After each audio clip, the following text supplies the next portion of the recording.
Hello and welcome back to the Lincoln Loco. Today we have got two games for you. West Brom at home and then Bournemouth away, both in the Premier League. Since you last here then, when we won the Carabao Cup 1-0 against Tottenham, then we lost 2-0 to Liverpool. We had a goalless draw with Burnley, which was very, very poor considering that Burnley are bottom of the table. So we would have expected to win that game by quite a margin, but somehow we drew. No one played very well. Lacazette was very, very poor that game. Sort of adds to the fact that I kind of am thinking of selling him at some point. But a lot of you have said that you don't want him to go. So again, we'll keep him for now, but he may be back up next season. I think we're going to try and get someone else in next season to try and replace him. I mean, he may go out on loan somewhere to try and get his form back or something like that, but he's been less than impressive this season. Following that game, though, we had to pick things up, and we picked it up with a 3-2 win over Southampton, who are also one of those teams in the top 10 that we're trying to battle with to try and get themselves into the top 10. We beat them 3-2, though. Some pretty good goals from us in the first half, sealed the victory there. We then did the same thing again. We beat Brighton 2-0 away from home, so that was a really good result. That two parts of the Holy Trinity getting the goals there. It was mentioned in the comments last time that Jesus, Angel, Gomez, obviously the Father, the Son, and then in the actual Holy Trinity, there's the Father, the Son, the Holy Spirit. In our Holy Trinity, we've got the Father, we'll call Angel Gomez the Father because he's an angel. Jesus, obviously, the Son, and then we've got the Holy Polish Man, which I thought was hilarious when someone said that in the comment section. So the classic is the Holy Polish Man, which I think is brilliant. We then had the FA Cup 6th round as well, and we beat Chelsea 3-2 there, with Timothy Fosu-Mensah being the difference there for us. We scored 2 goals early on. They came back a little bit, but we had an own goal scored by Timothy Fosu-Mensah for Chelsea, which meant that we did progress through to semi-finals. We got Man United in the semi-finals, and I don't expect us to win that. What I will do, though, is I will record that. If we do win it, then it'll be an episode. If we don't win it, then we're not really too fussed because we're not getting to the final or anything like that. So that'll be the case if that happens. With those results then, the table is pretty favourable for us actually. If we look at the table, we're currently sitting 8th in the table on 49 points, but Tottenham the other game in hand on us, so they can reduce that gap, but they can't overtake us. It is starting to look like we are going to finish in the top 10 though. Southampton also on 44 points. They're 5 points behind us, and they don't have a game in hand on us. So as long as we don't drop too many points, the top 10 this season should be pretty comfortable, I think. I reckon top 7 is a bit too far off us now. We're 5 points off it, so I think we're probably a bit too far off. Unless Swansea and Chelsea have a dramatic fall from form, I don't think we're going to get in the top 7, which isn't too bad. We finished 8th, of course, at the highest, I reckon. We've got Europa League next season through winning the Cup. So overall, it's been a really, really good season. And hopefully next season, with the Europa League and the added bonuses of that, we should be able to try and push ourselves into that top 7 next season. Right, this is the lineup for today's game. Reynolds starts himself in goal with Masovic, Patino, Benteke and Johnson starting as that back line. Jalapeno and Pandolfi are back in the middle. Pandolfi starting to cement himself as a more starting midfielder ahead of Anton Pereira. Gomez on the left-hand side, Diaz in the middle, and then Facundo Vieira comes in on the right-hand side just to replace Lacazette for a little while, just so he knows he's not the only guy who can play on the right-hand side of the midfield. And then, of course, Hammer Time starts up front today. He's in superb form this season, scored 32 goals in all competitions this year. Really, really good stuff from him. Hopefully, he'll try and reach that 40 mark before the end of the season. If he can do that, he's an incredible player. I think we may have some bids come in for him over summer if that's the case. Right, kick-off is upon us then. West Brom kicking off today's game, but we're at home obviously, and we've got the home advantage. The penultimate season, this one of course, with Sincil Bank Stadium. Next season is the last season we've got with Sincil Bank before we move on somewhere else. So we'll have one season of European football at Sincil Bank. I think Sincil Bank is fit enough for a European stadium, as Hammer Time comes pretty close early on that game, dancing through their defence. Of course, we're moving to the new 24,000 seater stadium. The Grant Brown Park as Hammer Time hits the post. That comes at the start of the 26-27 season. So we've got one more season, but then we do move on, and that'd be fantastic. Hopefully, by then we'll maybe have got into Europe again. Obviously, we can't rely on the Cup next season. Hopefully, we'll be in that top 7 to try and get a Europa League place. But the only place to really guarantee it is 5th in the league, obviously, because it depends on who wins the Cups as well. So we've got to try and make the most of our European campaign next season, of course.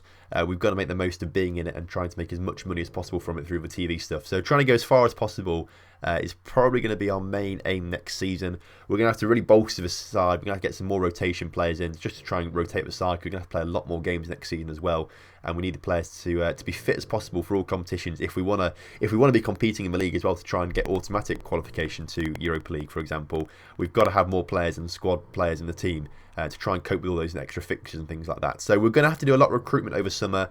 We're going to have to spend some money, of course. I've got players that I want. I've got positions that I want. But we'll talk more about that in the final episode of the season, which could be next episode. It could be the day afterwards. Depends how we do in the FA Cup, of course. Unfortunately, though, today's game, we're nearly at the halfway stage of today's game. And we've not scored a goal yet. And it looks like West Brom actually have a chance coming forward now as Hassan puts the ball into the middle. And Broadbent has scored for West Brom. West Brom, by the way, we're down in 17th. They've just leapfrogged Stoke, actually, as they've scored that goal. You know, we are the team in the top half of the table. West Brom, we should be thrashing them, but for whatever reason, we're not. We're on top of the game, obviously, by looks of these stats and things like that, but we're not committing ourselves effectively, which does worry me a little bit. We've got a chance now in this second half as Diaz puts in a free kick and is onto the head of Hammer Time, and Hammer Time finally equalises for us. That's the first highlight of the second half so far. Nothing had happened, so it was good to see that the first highlight of the second half was us getting back on top of things. Brahim Diaz providing the assist there. He's a player that we're going to try and probably sell over summer. In fact, we can't even do that because his contract runs out in summer. Hammer Time now on the ball before we talk about Diaz. Gets it in there, and it's gone all the way through to Gomez, and Gomez does make it 2-0 for us, which is great. We're talking about Diaz, though. His contract does end in summer, and he wants a significant pay rise to stay at the club. And for a player he's not really cut out for the Premier League, we don't use him all that much. He's not particularly cut out. We can do much better, so I think he's probably going to leave, actually. So we can't get money for him. He's going to leave on a free transfer, unfortunately. And he's worth a fair bit of money, actually, which is a bit annoying.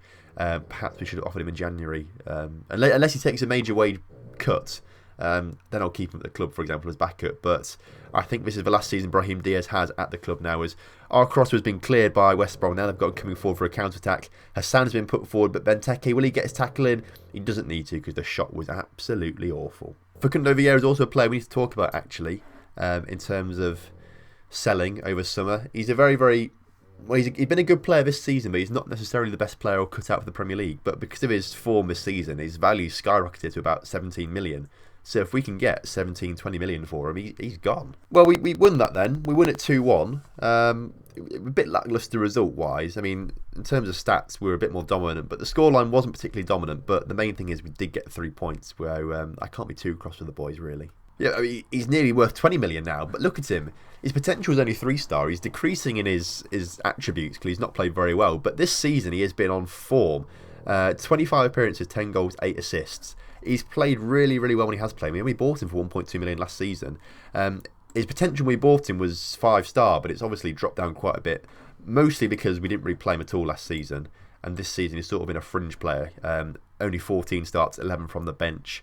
Even then, though, he has done pretty well for himself, to be fair. Played a few games in the Cup, played very well.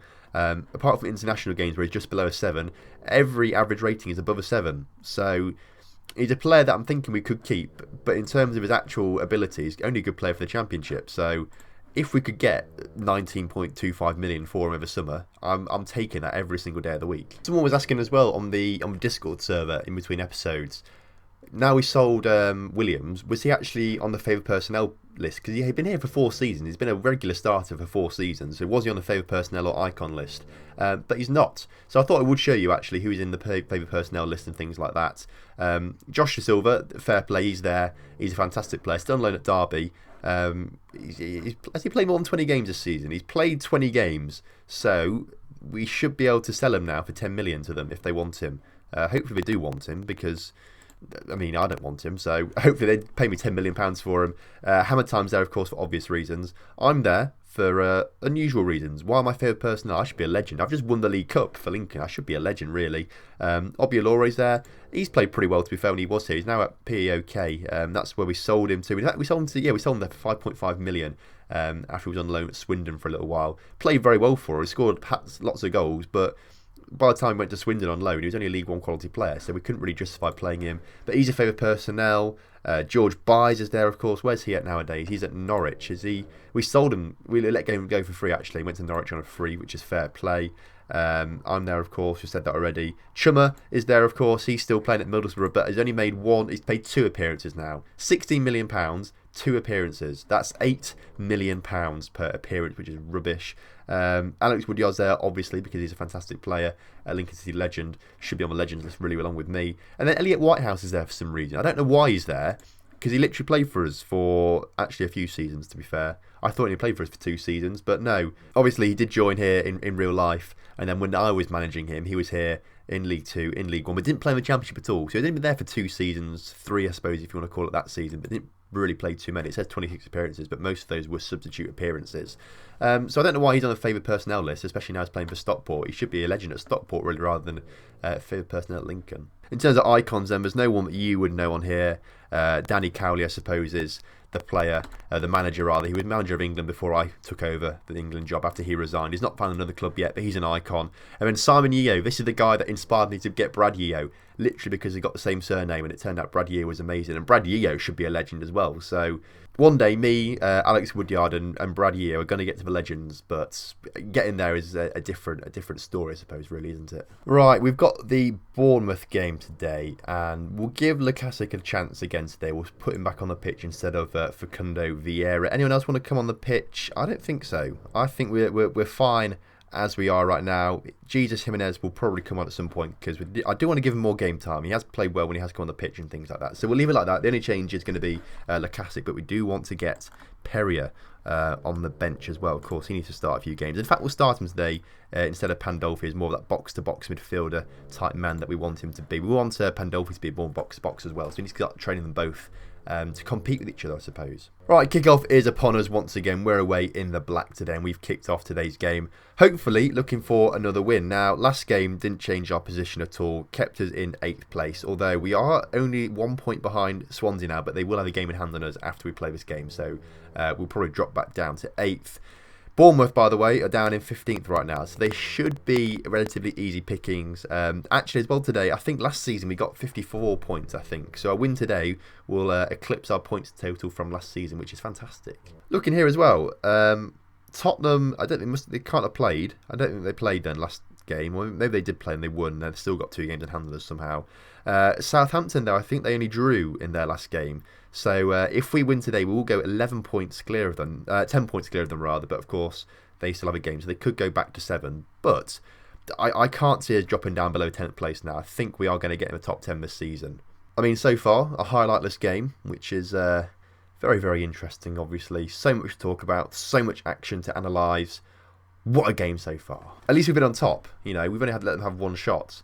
The issue is, none of our shots are worthy of a highlight. Which means none of our shots are worthy of a goal, which does worry me a little bit. Hopefully then, the second half will be much more entertaining. We've got the first highlight now of the game, or second highlight if you call the other kick-off as well, I suppose. So 2 highlights so far, both kick-offs. Really, really entertaining stuff, this. Place your bets now then. Is this going to be a highlightless game? Will there be a single highlight in this game at all? Lukasic, error-prone today. Absolutely error-prone. He's on a 6.5 right now. I'm going to have to do it, aren't I? I'm going to have to take him off. Vieira can come on. Hammer Time's not played particularly well, so we'll bring on Jesus. And of course, that does kind of ruin the Holy Trinity of the Father, the Son, and the Holy Polish man.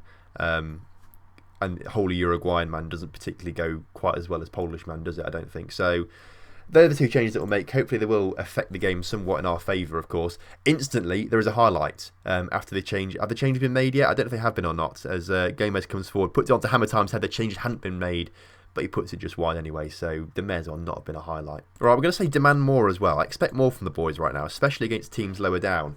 I don't know what the issue could be, because we do well against the teams around our level and the teams above us. I feel like perhaps our tactics are much more geared towards being better against these top teams. Perhaps when we get against these lower teams, I think perhaps we're slightly too cautious against these lower downsides in the tactics. That's maybe something we have to tweak for next season. We'll have to try and look at that a little bit more over summer. There is a highlight now, finally. The second highlight, of course. The first one was Hammer Time putting a shot wide and was never close to scoring. Bournemouth now coming forward, though, and if they score now, I'm going to be fuming. I mean, is that worthy of a highlight? I mean, if that was the best shot of the game so far, then this has been a real, real poor game. I mean, this is going to be a short episode, because this game has had the 2 highlights, both featuring 1 very quick-fire shot. And that's it. There's 2 minutes left of injury time right now. Are we going to get a goal right at the death? Perrier puts it through to Jesus. Jesus, he's only gone and done it. Thank you very much. I mean, he's not called Jesus. He's got the accent on the U, so it's Jesus, isn't it? But I do prefer calling him Jesus for the sake of the Father, Son, and the Holy Polish man. But he's done it. He's broken the deadlock. We've managed to get the 3 points here, which is what we wanted. It puts us temporarily into 7th at least. We may not stay there, of course, because Swansea do have a game in hand. I've accidentally clicked on Handel, assistant manager, doing team talk. I wanted to shout at them, but it doesn't matter because he said there's nothing to talk about, and Perrier doesn't look very happy despite getting an 8.3. What did he get 8.3 for? Everyone was woeful apart from him, apparently. I don't know what he's got an 8.3 for. Either way, though, we have got the 3 points, as I said. Up to 7th, but only temporarily, 1 point ahead of Swansea, who's still got a game in hand. So perhaps the top 7 isn't quite off the cards yet. Perhaps, did Swansea lose their last game then? They lost to Crystal Palace, which obviously meant that we could close the gap on them. Chelsea are 3 points behind, but do have a game in hand, so perhaps the top 6 is off target now. But perhaps, actually, Swansea losing that game, if they don't win their game in hand, top 7, maybe not off the cards yet. Right, next episode then. I said we'd only do the Man United game if we won it, but then you'll know if we win it or not, because then I'm going to show the episode. So we're going to do the Man United game, whatever, I think, next episode, along with West Ham. And then after that, we'll do the Norwich. There'll be 2 more episodes of this season. Man United in the FA Cup semi-final. I suppose we can't not do that, really, can we? And then, of course, Norwich, final game of the season. We'll do West Ham as well with Man United. Or should we do Chelsea? Let's do Chelsea, actually, with Man United, because that's probably going to be a bit more entertaining.